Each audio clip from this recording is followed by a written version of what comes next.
So everybody's been kind of asking, how do I like the 911 over the Viper? Well, first of all, they are nothing alike. As you can see, it's a very different looking machine.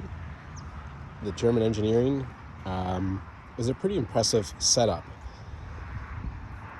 Now, as you may know, this wing is a motorized wing, which you can choose to have up all the time, like I have right now. And what I'm reading online, it kind of is like the Dodge Rams with the mirrors up, apparently. If you just drive with it up all the time, some think you're an idiot. I don't know, looks kind of cool. So, ironically on my Ram, I don't drive with the mirrors up, but I make the tail wing up. Now, it is quite a different looking machine, as you can see. And we are in COVID, so I decided to leave the mask over my plates. Jokes aside, let's get inside and take a look. So, this is, as they call, the chalk color, which I really like. It was definitely an appealing choice to go with this particular color, along with these interior choice colors. Very well spec'd out machine. I like the red and black interior. I just made my drink here. I'll take a seat here and climb inside the cockpit. Close the door here. Now, one of the things that's quite different is, well, where's the cup holder? Let's take a look at what this is here. It's a smoker's. Not sure who smokes these days. I don't anyways. So where do you put your drinks?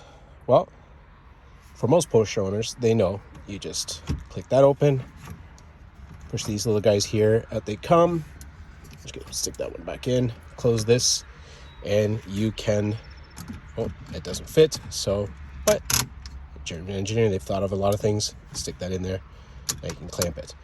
Although when driving, it does move around a lot. Doesn't seem to have, the depth to be able to keep your drink in. I'll set up a picture next, because to be honest, what I found actually much better was to put my iPhone 12 Max in there, and it sits nicely when it's clipped like this and can sit facing me. So maybe it was a better option to use as a cell phone holder.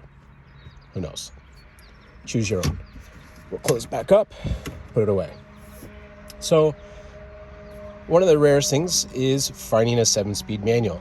That was one of the major appeals for me for finding this particular machine, because this seems to be an optional. Now, everybody talks about how the PDK is a much faster transmission. I'm sure it is, but I just prefer to have a driver's machine. Heck, we can even say that Porsche was really designed all around being a manual driven or manual transmission car, because the ignition is over on the left. Why is it on the left? Well, because then with your left hand, you can, just grab the phone here, turn the ignition while stepping on the clutch, and then with your right hand, right, you would be changing it into neutral all at the same time, or making sure your placement is correct while starting at the same time. So really, I think the 911 was born to stay a manual, but I know the PDK is a faster transmission. There's a lot of nice things that are going on with the changes to this particular model of a 911. As I just tossed my drink there, the bolsters on this particular seat actually are very comfortable, very soft.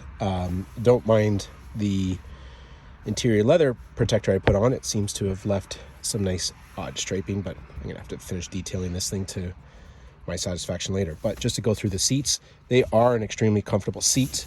Of course, the GTS, this particular vehicle, I purchased so I can take my little ones with me.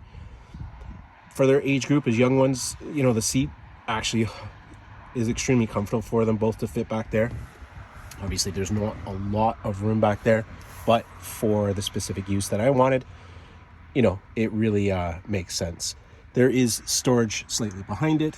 These seats do flap down. You can put stuff underneath here. It actually comes to about here as let's show you here, like a shelf, so you can still put maybe a laptop underneath here and when you fold both of these down, it does fit golf clubs here.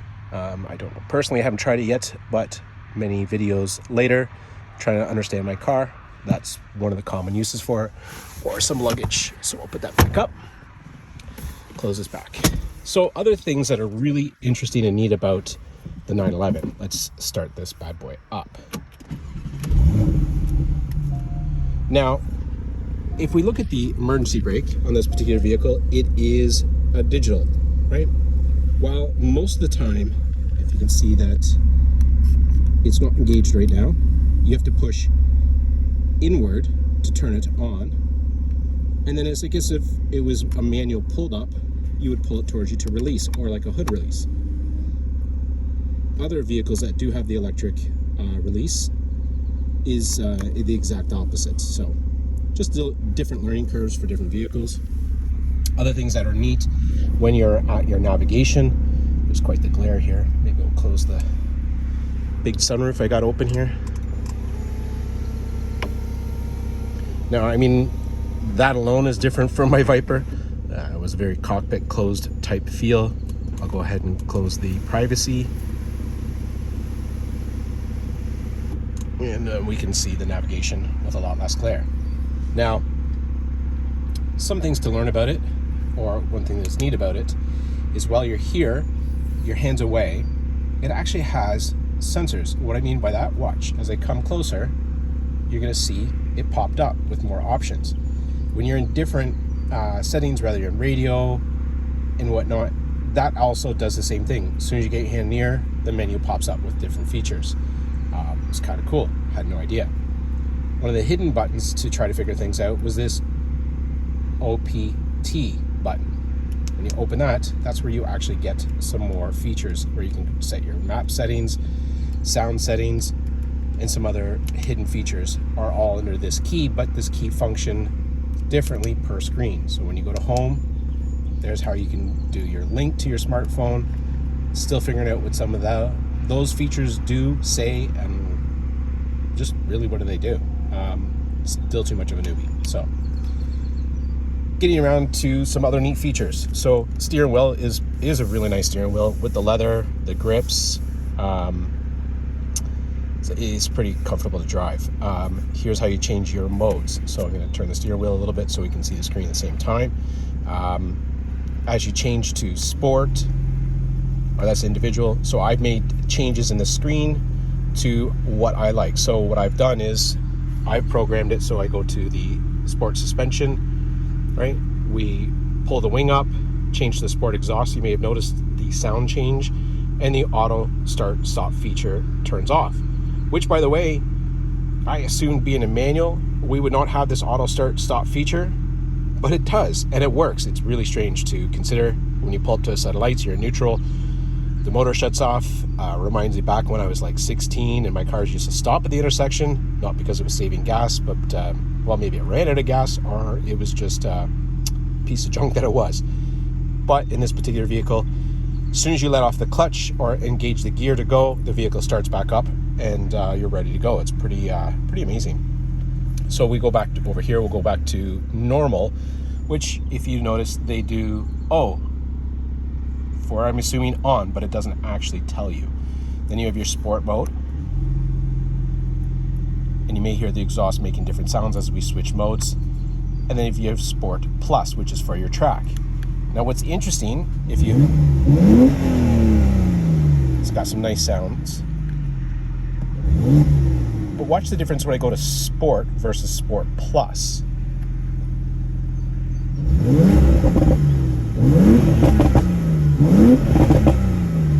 Okay, now we'll go back to Sport Plus, which consider that is for track.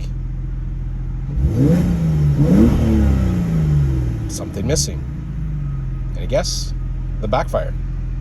So it's strange that while you're in Sport Plus, your track mode, you don't have that backfire or extra compression happening. But in here, Sport, let's call it your fun mode, there's that crackle. So a pretty cool feature. What I think that they're trying to achieve with that is, when you're a track, you don't want that extra snap crackling, maybe to just sidetrack you from what you're in the middle of doing, and just keep the linear power, the sounds, everything just very clean. One thing that the manual also has, as well as the PDK, is rev match. So, but what's slightly different on the PDK versus the manual that I've been reading up and trying to learn is the rev match on a PDK is perfect. As it downshift, it's literally smooth and seamlessly changing gears. While in the manual, what I've done through the reviews that I've been researching is it's about a 200 RPM difference, so a little more of a drag. And let's just take an assumption. I mean, the German engineering on these vehicles are just amazing. Like, I can, in just the short term, you can really see why this car is so well sought after, why it's the staple of track days and what everybody else, track cars, and what everybody else is trying to achieve too. But what I think what they're trying to achieve in the manual by the slightly difference in the RPM is still to create, let's call it a drag, a little feel, give you that real driver feel. Really, one of the part of the main reasons why you're buying a manual is because you want to have that driver effect. So when it's popping up the RPM and getting you close to where you want, it's just a little under enough to keep you with that manual driver feel of the vehicle. There's so many luxuries in difference, right? Over the Viper, the seats are so comfortable. It's amazing. It's interesting that this does come with the fire extinguisher. The sound system is Bose. You can get the upgraded sound from here, but from what I've been talking and listening to most, it's really not a major upgrade on this particular vehicle. When we're looking across, we do have, your nicer features. There's just a lot of learning curves to come up differently. Step out of the vehicle and take a walk around. The display, by the way, right over here, it is so clean. It gives you all your features. You can see, sorry, it looks like I got a little bit too much glare. Maybe I'll just close the door again. Try to get the angle a little better for everybody to see. So we'll go back through here. You can choose what you want in the lineup. I've picked turbo. Seeing the PSI of it right there seems to be make a lot of sense, right? I got my temperature, my oil temperature, my oil pressure. When you turn the little dial here, you can change to different screens. The map on it is very clear. Surprisingly, it's nice layout. It's just a nice feature to have this right in the front of you. You can do your chrono time, which right there. Not all 911s are equipped with that. That is a part of this guy here. I don't think anybody needs me to explain that because there's probably more than enough YouTube videos to explain the reasoning why you would want that feature. But it just seems, in the pictures and videos that I've seen online without it, honestly, it literally looks like somebody forgot to stick something in the dash where that's supposed to be. But glad that this vehicle had it. Going through these features, your G-force is in there, all your important. It's nice that you can see your torque and everything, what's happening. It's obviously, it's a refined race machine is what I would call it in comparison to the Viper.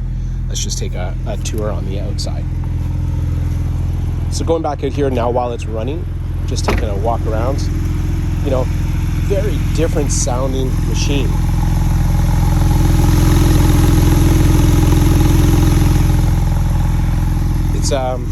It's a great sound. So let's just take a look at some of the important features that we're talking about, like the motor. So here's our lever to get to it. We just pop it up here, and let's take a look at this bad boy motor. Oh wait, you can't. Looks like one of the major things that the German engineers did is actually make sure you can't touch the motor. You can't see it, you can't look at it. I know it's there because it's making a lot of noise right there, I hear it. It's right there, but you can't see it. I feel like I'm grounded by my father or something because you're not allowed to see it. But you can add for ride fluid and your oil. The previous owner didn't even take the little tabs off to protect, the little nameplates. But that's it. You have your PCM fans here to keep things a little cooler for it. But that's it. I mean, you cannot see the motor no matter what. It's right here. I know it is. So let's just close this back up because, well, it's just decoration. As we walk around to the front side, you know, this particular vehicle, there's a lot of upgrades that I was really pleased with. It has the LED lights. They are a little interesting that it's just the 4 outers, as you can see here, and then you got your centers. The person that built this did opt for the tinted lens as well as on the taillight. Just, you know, a nice touch. Apparently, there is a sequence to getting this thing to pop open, but that only seems to work. I don't know, maybe I need to say open sesame. I haven't figured this out yet. So I rely on the old-fashioned fob, and we just push the button here. But apparently it's not going to do it, probably because the car is running and the door is open, but that's fine. Let's just take another gander at this beautiful machine. Now, I mean, one of the other differences to get used to is I thought for sure the Porsche itself would be smaller. But because this particular guy has the rear wheel steering, let's just get a really detailed look at this thing. It is quite a wide machine. I really expected, because they just look smaller, that it would be smaller, but it's not. It's actually wider, and if I just back out to put this whole thing in, it's actually longer than the Viper by 3 inches. So it's wider and longer. That's something I assumed, and I guess just the way the shape of the particular car is, it really hides the length and width very well. Other things that are interesting, you know, these rims are gorgeous. They do take a lot of work to keep clean, just like the Viper. So I didn't gain anything that way by changing up cars. Now, the center hub lock, well, instead of 4 bolts or 5 bolt or 6 bolt, just got that one big sucker right there. Let me show you where that cool tool is to get to that. So we'll pop the hood, close the door, walk around here. Now the hood is magically open, but not really magic. I pulled the trigger. So interesting. I mean, the frunk is actually got some pretty decent storage. I've seen a lot of people put quite a bit of things in it. I'm going to do something crazy and step in here, because in order to find out where the hidden features to get to the access is right behind this panel. I'm just going to take it, place it off the side because I don't want to scratch the car or anything. So let's take a look in here. So I've gone ahead and added, so I can do trickle charging because the battery's right there. Now, apparently in the 991, this particular model, this is an upgraded larger battery. So I'm happy about that. Other things to know, this is where, because there's no spare tire, is where my foot is. This is where the pump is. So should you get a flat, over here is the magic juice for your tire. And we'll just pop that back in. So, okay, and then over on this side, you got some more toys and tools. Inside here is a screwdriver, a little wrench, and that's for if you need to be towed or pulled out of a ditch. Let's hope that you never have to use those tools. So, put that back. Now that this is the pump, now you ask, how do you get the rim off? Well, they've got it hidden right inside here, which was really interesting. Let me see how that came off again. There we go, you just turn it. And here is your fancy lug nut remover. Now, it doesn't tell you where the cool tool is to use that, but I'm sure I'll find it by reading the manual. It was an interesting little item to see hidden away. And then this here is just where you put your washer fluid and a couple of other major components that you should.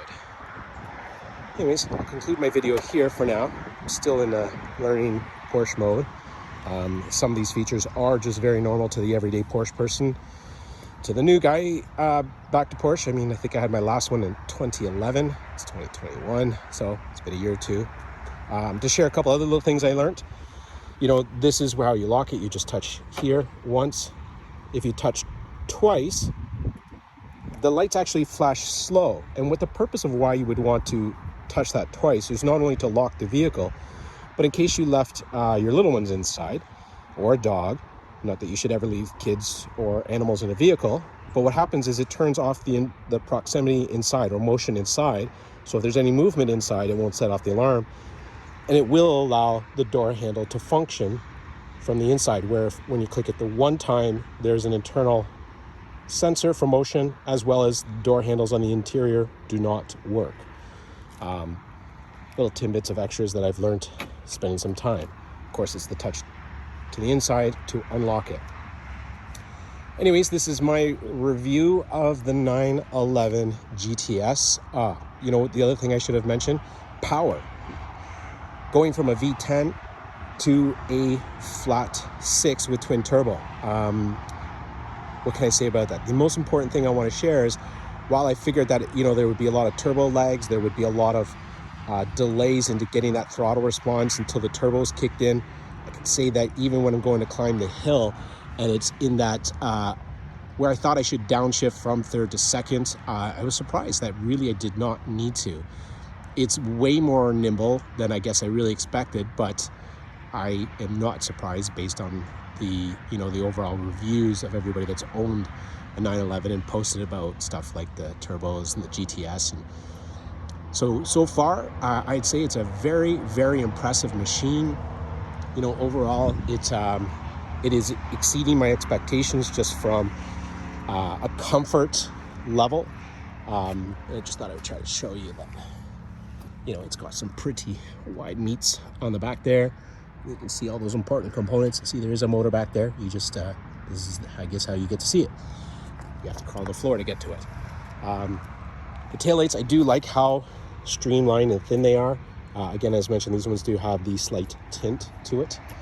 But the performance on the car so far is really, really impressive. I cannot wait to spend a day on the track with it, just to really exercise it and see what it was built to do. Anyways, this is my video for today. I hope everybody enjoyed it. Take care, and if you have any advice or suggestions, feel free to comment down below. I would love to hear anything to help me learn a little more about my car. Have a great day. Bye.